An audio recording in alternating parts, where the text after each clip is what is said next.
Many people out there in the Catholic and Orthodox realm believe that they should recite prayers to Mary.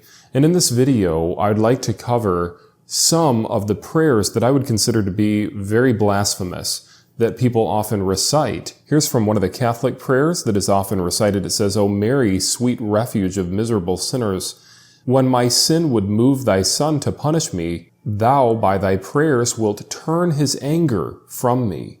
Even though many Catholics would not believe this, the original Catholic doctrine is that Mary needed to calm Jesus down and placate the Son and make him less hostile. Here's from another one of their prayers. It says, "Implore thy Son to have mercy on sinners.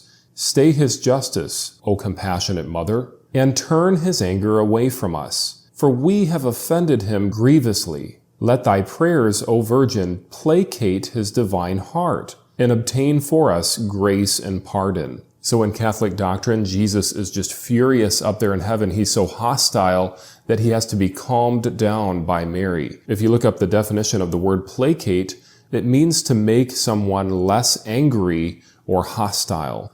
This Catholic theology should be rejected by Catholics, and I believe many Catholics actually do reject it, and they will even admit that these prayers have some theological problems. And so I believe it's important to point this out, that Catholicism itself has major theological issues and thus should be rejected altogether.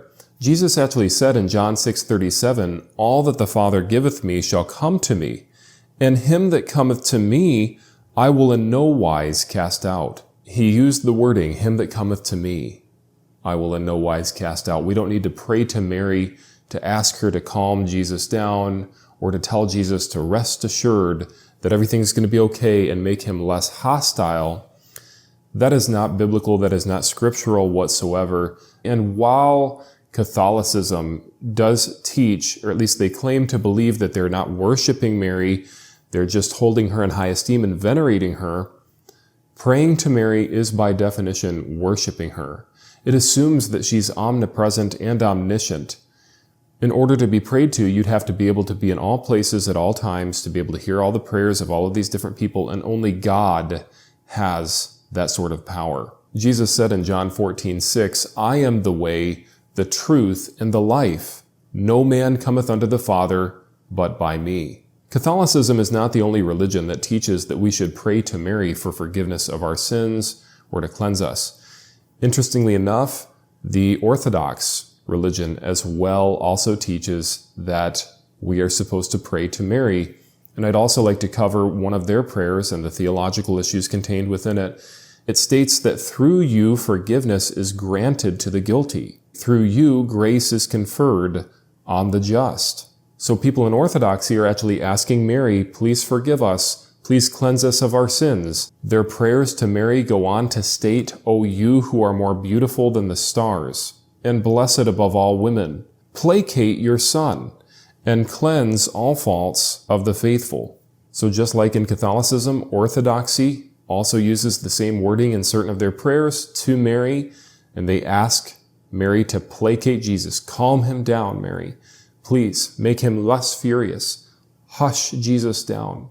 That is what they're claiming. And I know not all Orthodox and Catholics believe this, but let me say, this is the theology. This is the doctrine of the church. This is considered authoritative.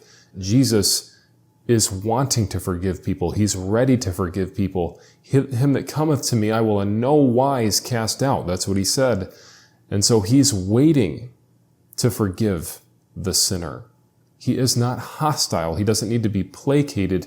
The foundation of Christianity is Jesus.